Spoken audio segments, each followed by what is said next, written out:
Hello बच्चों। आखिर वो दिन आ ही गया जब जेई एडवांस का एग्जाम जस्ट एक दिन दूर है।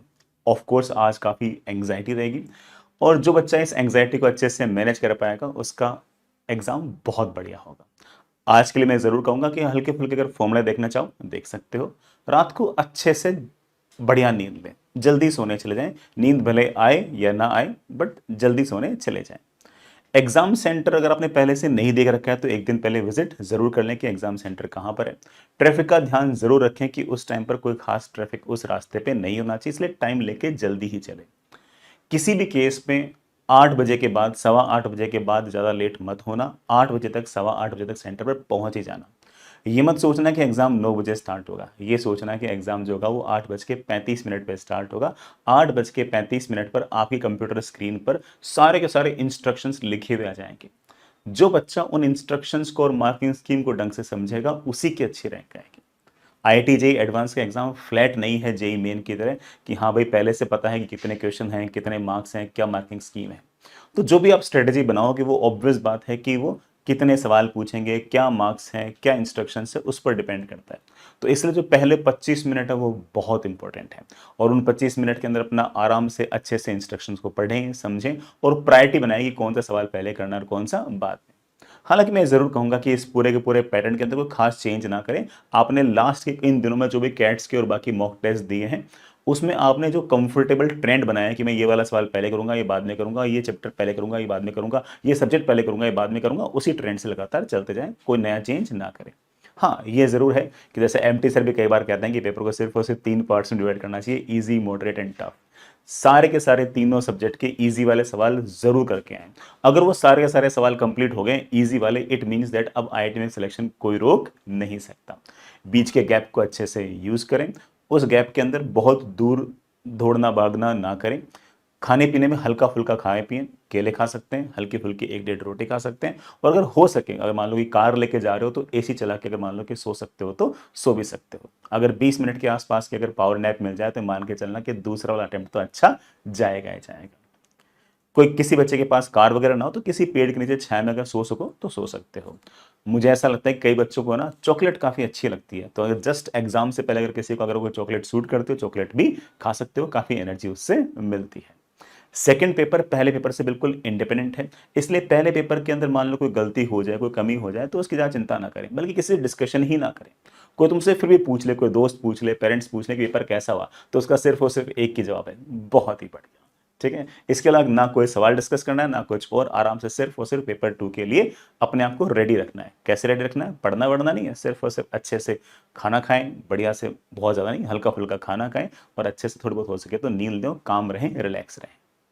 सेकंड पेपर के अंदर मैंने नोटिस किया है, इवन डेटा भी आया है कि पहले पेपर में नंबर 55 आए थे और दूसरे में 110 आए हैं। पहले में 50 आए, दूसरे में 100 आए हैं। तो जो आपका एग्जाम खत्म होगा वो 12 बजे खत्म नहीं होगा, आपका एग्जाम 5:30 खत्म होगा। तो आखिर तक लड़ाई लड़नी है।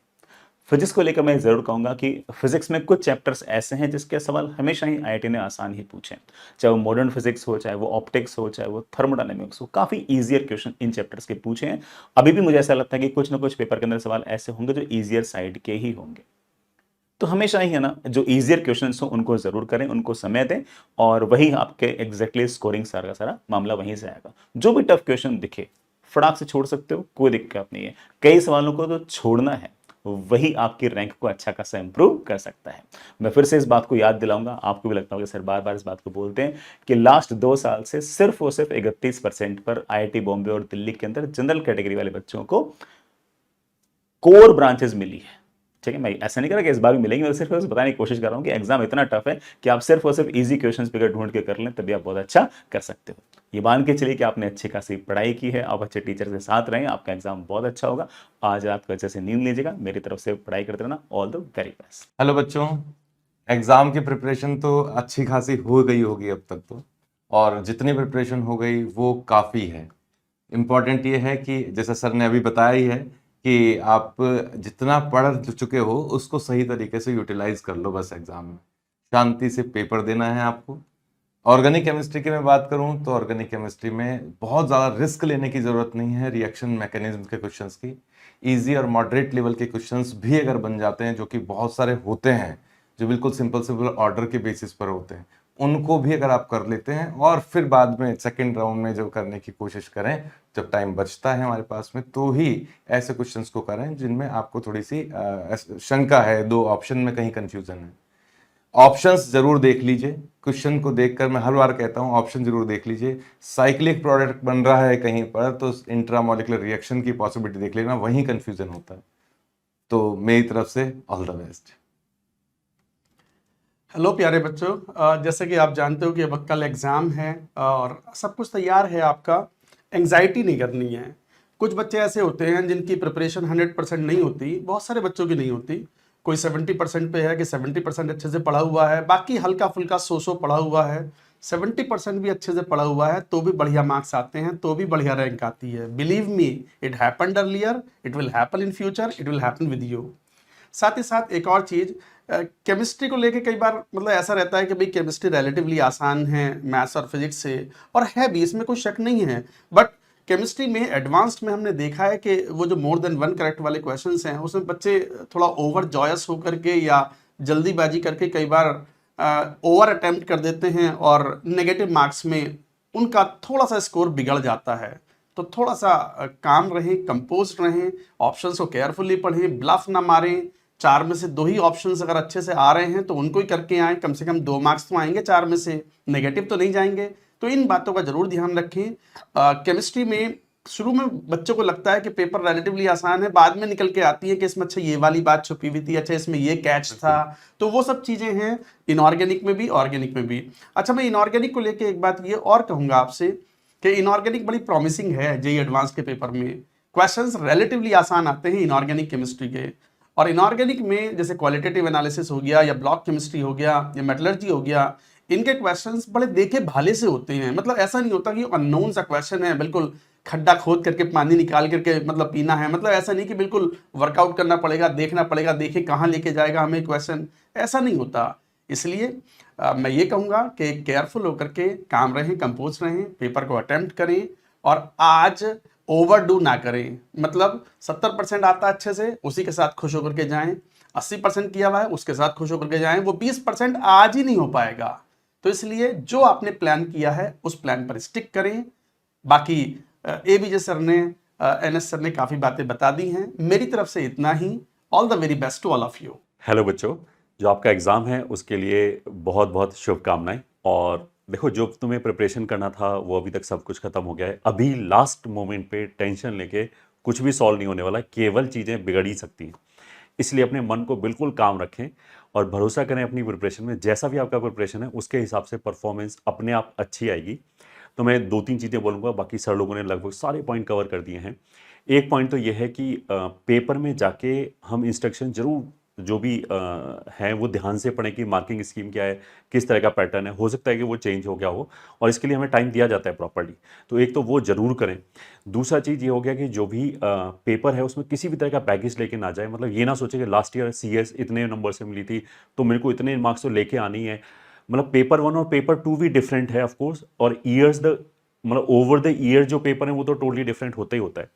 तो इस तरह का चीज़ ना सोचें कि मेरे को इतने मार्क्स लाने हैं। उससे क्या होगा कि फालतू का प्रेशर ऐड होगा। और अगर हो सकता है कि मैं सोचूं कि मुझे को पहले पेपर में मान लिया 110 मार्क्स तो चाहिए ही चाहिए, और हो सकता है वो पेपर इतना टफ हो गया हम 110 अटेम्प्ट करने जाएं और 70-80 भी ना ला पाएं, which may be a very good marks in that paper.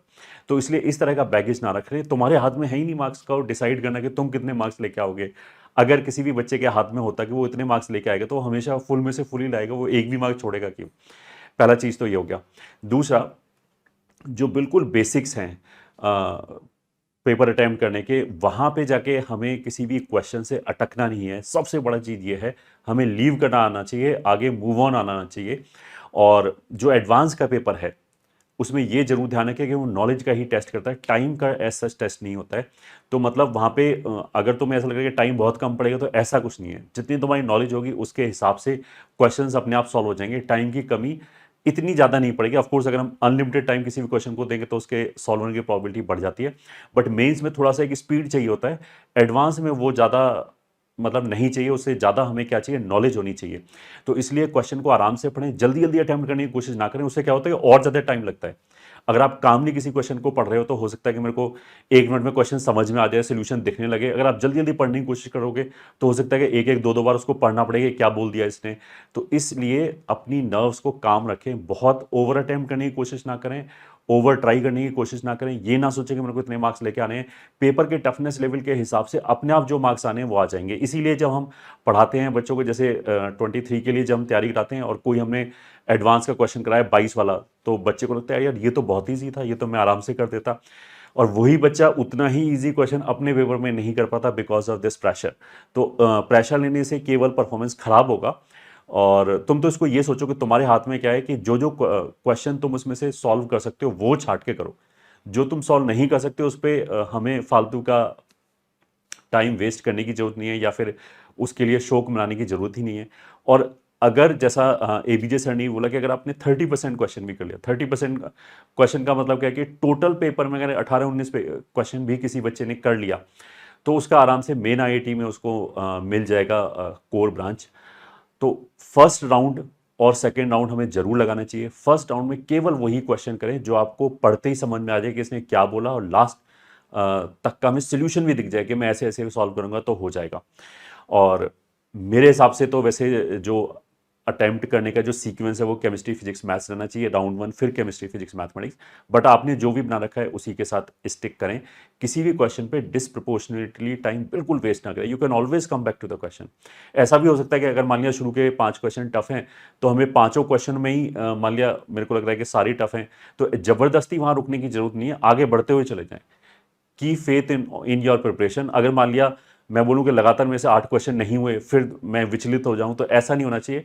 अगर आपकी प्रिपरेशन ठीक ठाक है, अगर आपको क्लास में समझ में आया है और अगर आपसे सॉल्व नहीं हो रहे तो बाकी लोगों से भी नहीं हो रहे हैं, जे इज नोन फॉर सरप्राइजेस, तो इस तरह की चीज आ सकती है कि अल्ट्रा टफ क्वेश्चंस डाल दिए जाएं, ऐसा चीज हो सकता है। तो उन सभी चीजों के लिए मेंटली रेडी रहें, क्योंकि आपको वहां कोई परफेक्शन से जो पेपर है वो उसको परफेक्शन दिखा के उसमें अटेम्प्ट नहीं करना है, मतलब फुल में से फुल मार्क्स नहीं लाने, आपको तो बाकी से बेटर होना है, बाकी से बेटर मार्क्स लाने हैं, और वो बेटर मार्क्स आ जाएंगे अगर आप काम रहेंगे और जो फंडामेंटल है उससे डेविएट नहीं होंगे। फंडामेंटल सीधा ही है, राउंड 1 में ईजीएस्ट क्वेश्चन छाटते हुए करो, किसी भी क्वेश्चन पे टाइम वेस्ट ना करो। ऐसा करने में इक्का दुक्का क्वेश्चन में ऐसा होगा कि जो आपको लगे कि यार ये तो बहुत ईजी है, 5-6 मिनट में हो जाएगा, आपने करना चालू किया और बीच में फंस जाए, तो उस क्वेश्चन को हमें तुरंत छोड़ना आना चाहिए। बिकॉज अगर एक क्वेश्चन ने मान ली मेरा 10 मिनट खा लिया, तो एक वो 10 मिनट तो खा ही लिया, एक वो टाइम वेस्ट तो हुआ, उसका एक साइकोलॉजिकल डैमेज भी बहुत होता है जो बाकी के पेपर में मेरे परफॉर्मेंस को नीचे ले आता है। तो इसलिए क्वेश्चन छोड़ना आना चाहिए, और क्वेश्चन भले ही छोड़ते छोड़ते 20 क्वेश्चन छूट जाए तो भी कोई दिक्कत नहीं, you can always come back to the question. मतलब एक बार पूरे पेपर में घूम के तो आओ, हो सकता है कि लास्ट के 10 क्वेश्चन तुमसे लगातार हो जाए, ऐसा भी तो हो सकता है। तो हर तरह के परमुटेशन एंड कॉम्बिनेशन हो सकते हैं। एक चीज मैं ये जरूर बोलूंगा, कुछ बच्चों के कुछ फेवरेट टॉपिक होते हैं, हो सकता है कुछ टॉपिक उन्होंने तैयार करके उतनी अच्छी तरीके से ना जाए, और मान लिया मेरा मैट्रिक्स फेवरेट टॉपिक है और मैट्रिक्स का पहले ही क्वेश्चन आ गया और वो मैंने ट्राई करने की कोशिश किया, नहीं हुआ, तो दिस इज परफेक्टली फाइन, क्योंकि जो पेपर है वो इजी मॉडरेट टफ क्वेश्चंस आएंगे ही आएंगे डेफिनेटली। टफ क्वेश्चन किस चैप्टर से आए यू नेवर नो, तो आपके फेवरेट चैप्टर से भी हो सकता है। तो इससे विचलित ना हो, मतलब ऐसे ना सोचे कि मेरे को तो मैट्रिक्स आता था और मैट्रिक्स का क्वेश्चन नहीं हुआ तो अब बाकी जगह क्या ही होगा, ऐसा नहीं है। पेपर उन्होंने डुएबल बनाया होगा, और हो सकता है कि जिस चैप्टर से आपको कम नॉलेज है या फिर उतना ज़्यादा तैयार नहीं है उसमें भी मेंस लेवल के क्वेश्चंस आ जाएं, ऐसा होता है। स्पेशली मैथमेटिक्स में तो आजकल मेंस और एडवांस के बीच में काफ़ी बड़ा इंटरसेक्शन है कि मेंस में एडवांस टाइप क्वेश्चन आ रहे हैं कुछ कुछ, और एडवांस में इक्का दुक्का क्वेश्चन या 2-3 क्वेश्चन मेंस के लेवल का है तो उससे भी ईजी क्वेश्चन आ जाते हैं, ऐसा होता है। तो उसके लिए हम मेंटली रेडी रहें। एक परसेप्शन ये होता है बच्चों को कि मैथ्स बहुत टफ आ रहा है पिछले कई सालों से, तो देखो पेपर में तो टफ इजी मॉडरेट सभी आता है, ठीक है। मैथ्स कितना भी टफ आ जाए उसमें इजी एंड मॉडरेट क्वेश्चन आपको हमेशा मिलेगा। प्रोपोर्शन थोड़ा बहुत ऊपर नीचे हो सकता है कि मान लिया हम बोले कि 18 क्वेश्चन है बाई चांस पेपर में, और मान लिया उसमें से 6 टफ आ जाए, 4 मॉडरेट आ जाए, तो भी आपको इजी का एक बहुत बड़ा पोर्शन मिलेगा करने के लिए। वो क्वेश्चन बस हमें ढूंढ के करने हैं। पहले 2 क्वेश्चन मान लिया पढ़ के मेरे को हवाई ना लगे कि ऐसा क्वेश्चन तो मैंने आज तक देखा ही नहीं, तो कोई बात नहीं, वो टफर साइड में होगा, आगे तो बढ़ो। उसका साइकोलॉजिकल बैगेज नहीं आना चाहिए मेरे ऊपर कि शायद आज मेरा दिन खराब है, इस तरह की चीजें नहीं सोचनी चाहिए। दोनों पेपर बिल्कुल अलग हैं, पहले पेपर का परफॉर्मेंस का अफेक्ट जो है वो दूसरे पेपर पे नहीं आना चाहिए। दूसरा पेपर बिल्कुल अलग है। पहला पेपर में आपको हो सकता है कि कुछ कुछ देखे हुए क्वेश्चन लगे, आपको लगे यार पेपर ईजी था बट मैं ही स्कोर नहीं कर पाया। This is a very usual feeling बच्चों के बीच में। फिर उन्हें लगता है कि यार दूसरे पेपर में क्या ही कर पाएंगे, बट ऐसा नहीं है, अंत तक फाइट करते रहें। पेपर अगर जैसे कभी कभी ऐसा होता है कि 3 घंटे का पेपर है, 2 घंटे 40 मिनट हो गए और डेडलॉक आ गया, मुझसे कोई क्वेश्चन सॉल्व नहीं आ रहा, तो उसका ये नहीं हाथ पे हाथ धर के बैठ जाए। आप लगातार क्वेश्चन ट्राई करते रहो, लास्ट के 1-2 मिनट में भी ऐसा हो सकता है कि आपको कुछ चीज़ क्लिक कर जाए, आपके दिमाग में कुछ ट्रिक आ जाए। स्पेशली मैथमेटिक्स में ऐसा हो सकता है कि क्लिक करने वाली चीज़ कभी भी क्लिक कर सकती है, और लास्ट में अगर हमने एक ही क्वेश्चन एक्स्ट्रा कर दिया बाई चांस, जो होता है अगर आप लगातार मेहनत करोगे तो उसकी क्लिक होने की प्रॉबिलिटी बढ़ती चली जाएगी। तो ऐसा हो सकता है हमारा आईआईटी चेंज हो जाए, बेटर आईआईटी मिल जाए, एक बेटर ब्रांच मिल जाए। तो इसलिए बिल्कुल लास्ट तक फाइट करना जरूर जारी रखें, टेंशन ना लें। पेपर में चाहे कुछ भी हो रहा हो, आपका फोकस अगले क्वेश्चन पे होना चाहिए। जो आपने एक कर लिया उसके बाद अगले क्वेश्चन पे होना चाहिए, ढूंढ के वो करें। और बाकी जो सर लोगों ने जितनी भी बातें बताई हैं वो अपने एक्सपीरियंस से बताई हैं, 15-20 साल का जो एक्सपीरियंस है उसको जरूर ध्यान में रखें। अगर आप इसको एक बार ध्यान से सुनोगे तो आपको बहुत फायदा होगा, मतलब जो आपकी गलतियां हैं वो कम हो जाएंगी, उस वे में भी मार्क्स बढ़ाया जा सकता है। All the very best.